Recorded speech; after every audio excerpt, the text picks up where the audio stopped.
What's up guys, it's Cookie Junkie here, bringing you another dose of The Walking Dead Survival Instinct.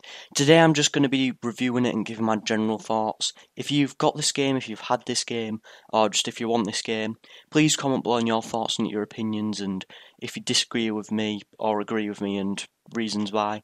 I'd love to see what everyone else thinks about this game. So this was released in the UK on the 22nd of this month, on the 22nd of March 2013, just in case someone's watching in like 2014, like, what? It wasn't released this month. And it got met with mixed reviews. It's been slagged off a lot by quite a few people, which I don't think is very fair because it does have faults, don't get me wrong, but I really enjoyed playing this. It was really fun to play, and that's kind of the fundamental thing about a game. It's got to be enjoyable to play. Now, it's worth noting that this game, The Walking Dead Survival Instinct, and The Walking Dead game are by two separate companies. The Survival Instinct, which I did a Let's Play on, and that'll be linked in the description, is by Activision, and the game, which I have played and do have, is by Telltale Games.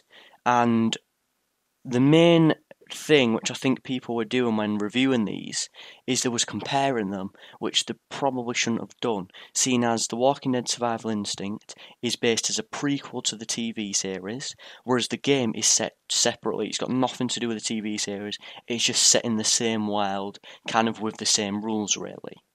Now, Survival Instinct lacks the sort of the character depth that the other Walking Dead game, does actually have, because you never at any point really feel attached to the characters in The Walking Dead Survival Instinct.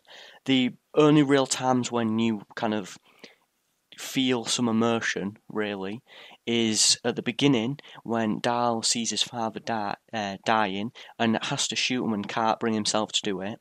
And even then, you're not like crying like some people were apparently doing over the other game at the end of it, which I'm not going to do any spoilers or anything, because it's not why I'm here, why I'm doing this video really. And the only other time that I'd actually say you felt something was actually for the deputy in the police station who was locked in the jail and you couldn't actually free him. I can't remember his name, but he was like stuck in this room without any food, and you have to get him some food as part of the mission. And then just sort of when you give him the food, you just see the look on his face when I think Daryl says something like, "Oh, what are you going to do next time you get hungry?" And that's quite a big moment. Well, not a big moment, but it's quite a powerful moment in terms of making you think about what's going to happen to this guy and what he's going to do. Hey, what are you doing here? Hey! Who locked you up? I locked me up. I'm guarding the cash until Sheriff Turner comes up from Pemberton to relieve me. Guarding it? From who? From the damn ghouls! Who else? You slow? You sure he's coming? You can ride out with me. I'd trade you passage for some of what's in those crates. Get your damn eyes off the cash! I mean, listen, son. I'm staying. But I am hungry. If you were to slide me a bite to eat, a few items might walk out of this cage. Follow? Yeah, it ain't rocket science. Good. Real good.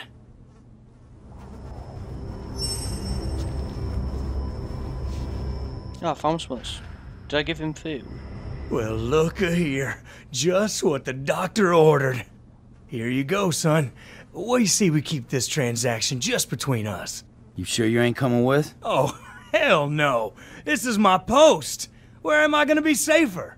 Man, you don't have the key, do you? Go on now, get. Leave me to my duty. What happens when you get hungry again?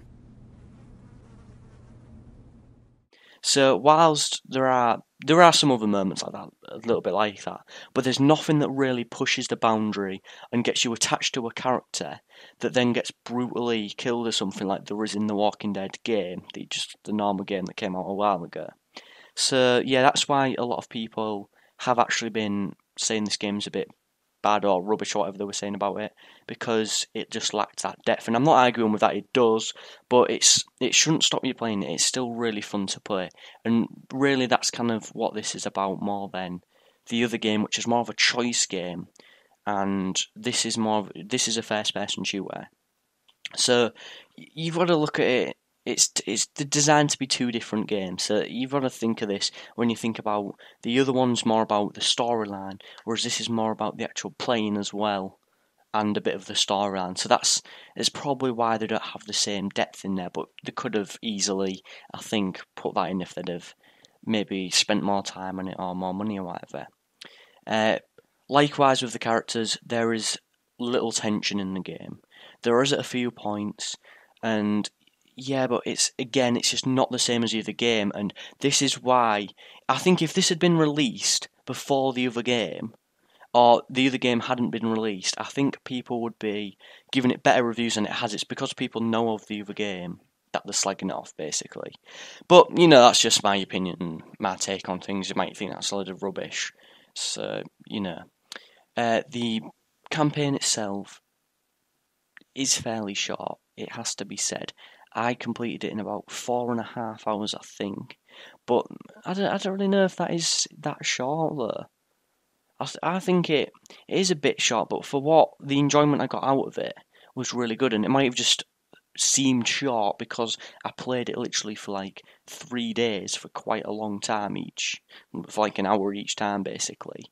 So that's probably why to me it felt quite short. Like for argument's sake, when you get a new Call of Duty game or Battlefield or whatever, you just literally sit on your PS3 or Xbox or whatever and play the campaign for about forever and a day, don't you, until you get it done.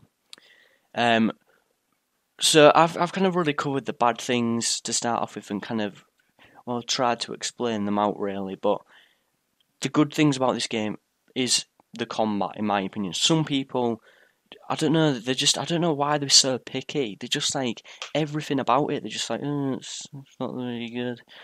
But yeah, the combat, the weapons you get are really good. Like the crossbow is so nice to use.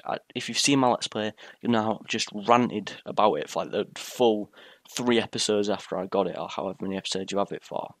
There's like really good guns as well. You get the assault rifle at the end, which is just a beast, and you get this little once you've completed the game, if you do certain tasks through the game, like end it with this certain person still in your group alive, you'll unlock these emblems. Yeah, they're called emblems. And then you can enable them when you play it again. So there's this crossbow and assault rifle one, which I actually did. I got it and enabled it. It's really good. You start the game with an assault rifle and a crossbow. And it's like, oh, it's so nice, honestly. It's absolutely mint. In terms of like instead of like the guns and stuff, the melee weapons, melee weapons. I never know how to say that, and people just like go mental at me all the time. That is really good, like with the knives and stuff, when you can sneak up behind them and then like stab them or like push them away and shove them and stuff. I like the way that like there's that choice of how you play the game, so you can either choose to sneak out around the zombies and take as few out as possible with like a crossbow which is silent, or just knifing them, which I just knifed them to start off with. I never used a gun until like I was really in trouble, which I think was around the 4th episode or 5th episode of my Let's Play when I started using loud weapons. Or you can just go in loud and kill them all, but then it just wastes so much ammo.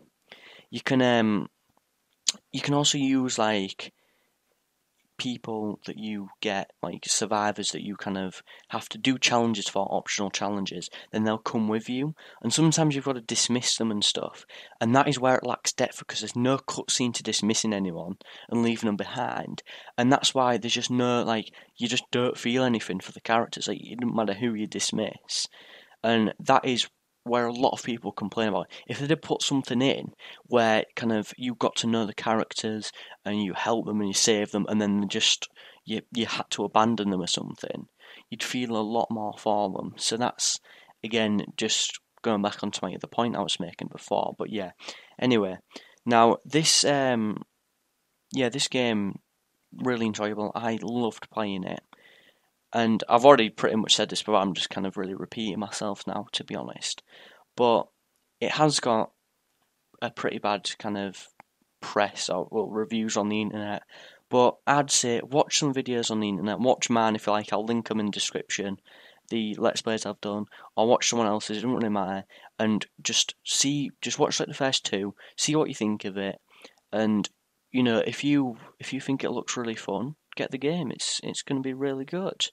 And another, just quickly before I end this, I've just thought of something. I ain't actually scripted any of this. I just wanted to kind of let it flow to see what, just because scripted things always just seem so fake, don't they?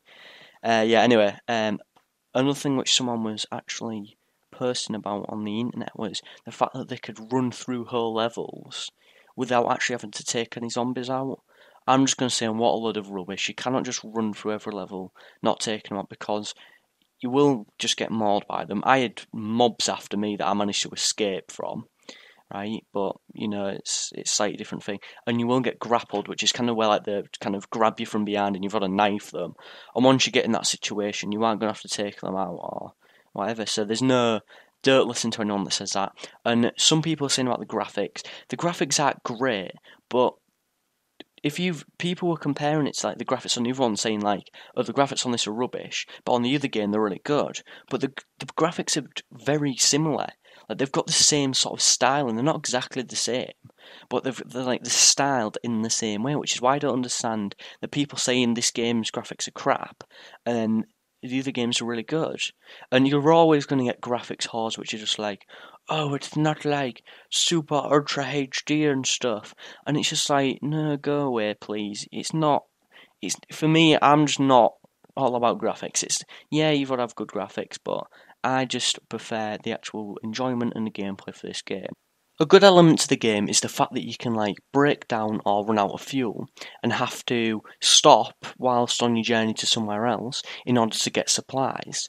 Now there is a bit of a problem with this, and that is the fact that they basically got lazy, didn't make many environments which you can stop in, and therefore the resulting kind of factor of this is there's only a few places that you actually end up being. There's like this alleyway where you can just get like fuel and stuff. Then if you break down, there's like a container yard where there's like a spare tire, and the same container yard is like where you can also get some fuel if you run out of fuel.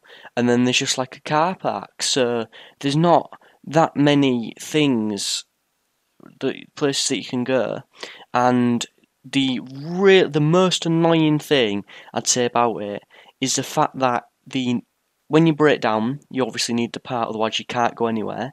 The needle, that your objective needle, points to where you need to go, and this is maybe one of the problems with the game and why people don't like it. The fact that the needle always really points you to where you need to go. The only time it didn't point me where to go, well, one of the only times, was because I think there was two, but I can't remember the other one. I know it happened twice though. The only time it went away was when I was looking for fireworks in the fireworks episode of my Let's Play, which will be linked in the description along with all the other ones. And that I just had to roam around this map and find all these fireworks crates. Aside from that, what you did once you've got them all, the objective needle just told you. It didn't. There's nothing to figure out. But then again, this is a first-person shooter, not a puzzle game or kind of like a choice game, like a point and click like the other one. It's more just about the combat. So I do weirdly at the end of my own review kind of start to understand why people have slagged this game off, but I still think it's really fun to play. And if you're not prepared to go out and buy it, at least just watch someone's Let's Play. You can watch mine if like, or someone else's, I don't know.